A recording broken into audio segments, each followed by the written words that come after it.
फिर खून खराबा हुआ। लॉ मिनिस्टर साहब, आपने बहुत अच्छी बात की, लेकिन साथ साथ इन जजों को बताएं कि यह फितना तुम पैदा कर रहे हो, ऐसे फैसले दे के हम नहीं।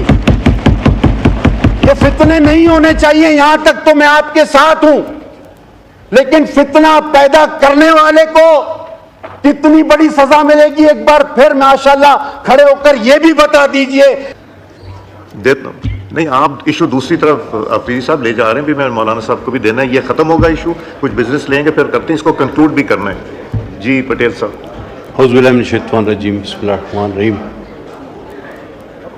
लाखों करोड़ों दुरूद खातमुन नबीन हज़रत मोहम्मद मुस्तफ़ा सल्लल्लाहु अलैहि वसल्लम। सिराज, जिस मौजू पर हम बात कर रहे हैं इंतहाई हसास और पूरी जिम्मेदारी से मैं कह सकता हूं कि हर मुसलमान को, चाहे वो बहुत नमाजी परहेजगार हो या कलमा गो हो, सिर्फ उन सबको इस मसले पर उतना ही जोश, उतना ही गम और उतना ही गुस्सा होता है जितना कि किसी आलिम फाजिल को हो सकता है। सर, सबसे पहले तो ये बात बता दी जाए कि देखें, अगर किसी को सजा देने का हक नहीं है, और ये बात ठीक है, तो किसी को ऐसे फैसले देने का हक भी नहीं है कि लोग खुद सजाएं देने पे तैयार हो जाएं। ये आप भी जानते हैं, मैं भी जानता हूं, ये ऐवान भी जानता है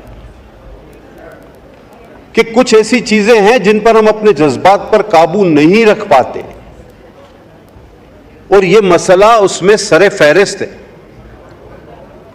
अगर जो असल मसला है हम उसकी तरफ देखें और उस पर बात करें, तो मैं मुझसे पहले जो खतीब थे उनसे बिलखुसूस और बिलमूम पूरे हाउस से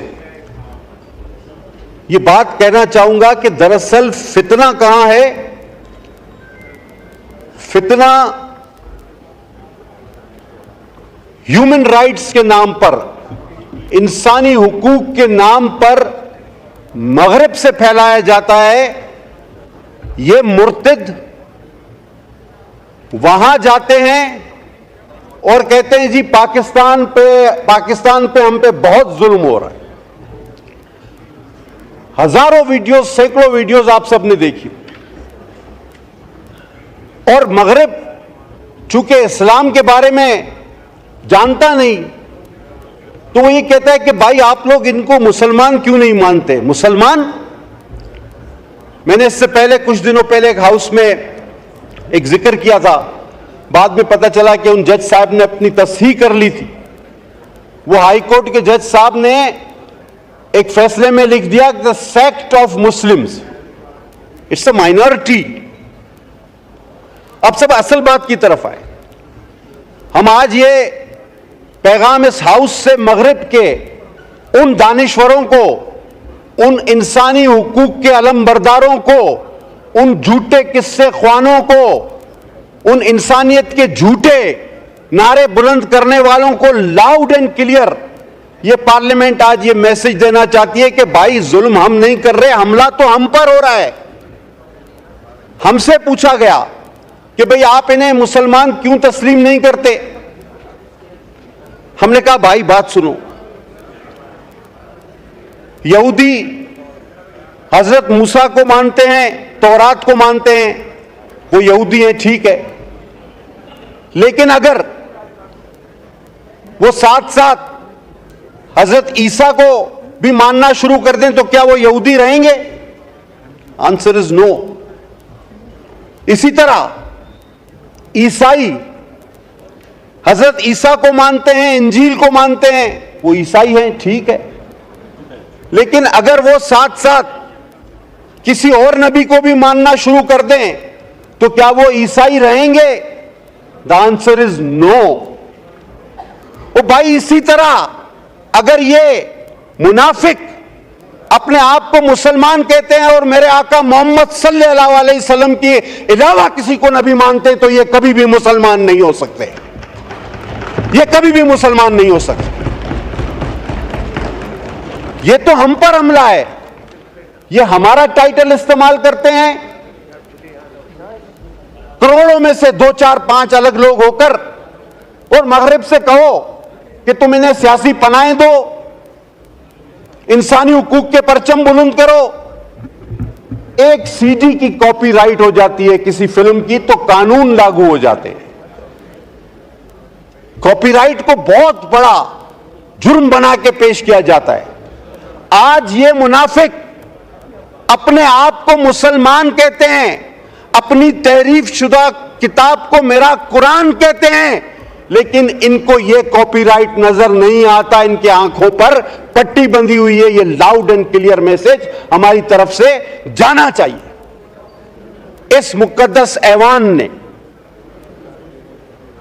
अजीम फैसले जो किए, उनमें से यह एक अजीम तरीन फैसला है और यह हमेशा के लिए एक मोहर है। मैं समझता हूं जब तक एक भी मुसलमान बाकी है, एक भी कलमा गो बाकी है, हरगिज नहीं हमारी लाशों पर से यह काम कभी भी ना डिस्कस में लाए। मैं तो हमेशा कहता हूं इसको आप डिस्कस में ही ना लाएं। यह खत्म शुदा चैप्टर है, यह क्लोज है, इस पर मोहर लग चुकी है।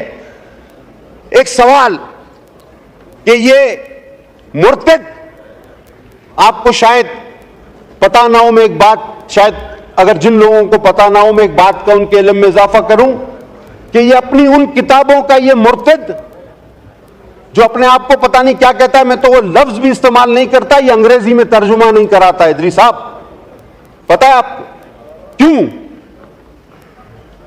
बहुत कम लोगों को पता है कि ये अपनी जो उसकी मिर्जा मुर्तद की लिखी हुई किताबें हैं उसका अंग्रेजी में तर्जुमा नहीं कराते, क्योंकि नाऊजुबिल्लाह नाऊजुबिल्लाह नाऊजुबिल्लाह मैं दोहरा नहीं सकता जो इस मुर्तद ने उन किताबों में दीगर अंबिया और शोहदाए करबला, जिनके अब मज़ारात पे मैं आगा साहब और शगुफ्ता हाजिरी देने गए, वो शहजादे जन्नत के जिनके लिए हुजूर सल्लल्लाहु अलैहि वसल्लम अपने सजदे तवील कर देते थे, तो वहां भी कुछ लोग कहने लगे कि पता नहीं आप किस फिरके से हो, इस फिरके से हो। फतवे ना दें, लेकिन मैं चाहता हूं ऐसा माहौल भी पैदा न करें कि हम मुसलमानों की सबसे बड़ी दौलत हमारा ईमान और आका नामदार खातमुन नबीन पर ईमान है।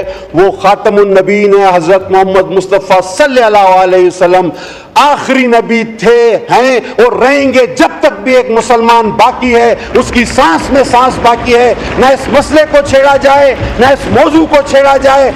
अगर फिर खून खराबा हुआ, लॉ मिनिस्टर साहब आपने बहुत अच्छी बात की, लेकिन साथ साथ इन जजों को बताएं कि ये फितना तुम पैदा कर रहे हो, ऐसे फैसले दे के हम नहीं। ये फितने नहीं होने चाहिए, यहां तक तो मैं आपके साथ हूं, लेकिन फितना पैदा करने वाले को कितनी बड़ी सजा मिलेगी, एक बार फिर माशाल्लाह खड़े होकर यह भी बता दीजिए कि जो इस 25 करोड़ आवाम में फितना पैदा करता है, जो पता नहीं कितनी लाखों में तनख्वाहें लेकर इस कौम को अपनी कलम के जरिए इस आग में झोंकना चाहता है, हमारे ईमानों पर जर्ब लगाना चाहता है, हमारे जज्बात पर खेलना चाहता है, उसको कितनी बड़ी सजा हम देने जा रहे हैं, यह भी पता होना चाहिए। लिहाजा मैं सर स्पीकर साहब आपसे दरख्वास्त करूंगा, मैं 10 बजना अपने भाइयों से अपील करूंगा, कोई कमेटी ना बनाओ। मेरा आका आखिरी नबी है, मेरा ईमान है, हम सबका ईमान है। इस मसले को दोबारा पेचीदा और डिस्कस करने की कोई जरूरत नहीं। हां, एक कमेटी बनाओ कि जो इस किस्म के फैसले देते हैं जिससे अवाम में बेचैनी, इंतशार और फितना फैलता है, उन लोगों की क्या सजा होनी चाहिए। और आर्टिकल को अगर रीराइट किया गया, तो क्या वो आर्टिकल 6 के जुमरे में आता है या नहीं आता, यह भी बताया जाए। क्योंकि आइन में तहरीफ तो फिर आर्टिकल 6 आपके पास ऑलरेडी मौजूद है और उसकी सजा मौत है। तो मैं इस हाउस से, आपके तवस्सुस से, अपनी तमाम जमातों के साथ मिलकर एक लाउड एंड क्लियर मैसेज भेजना चाहता हूं। चाहे कितना ही लंबा काला कोट आप पहन लो, चाहे कितने ही लोगों को आपने फांसी पर चढ़ा दिया हो, आप हमारे ईमान पर हमला मत करो, हमारे ईमान पर खुदा के वास्ते हमला मत करो। हजरत मोहम्मद मुस्तफा सल्लल्लाहु अलैहि वसल्लम की जो शान है वो हमेशा रहेगी, तुम कुछ नहीं कर सकते। बहुत शुक्रिया जनाब। प्रोफेसर गफूर हैदरी साहब।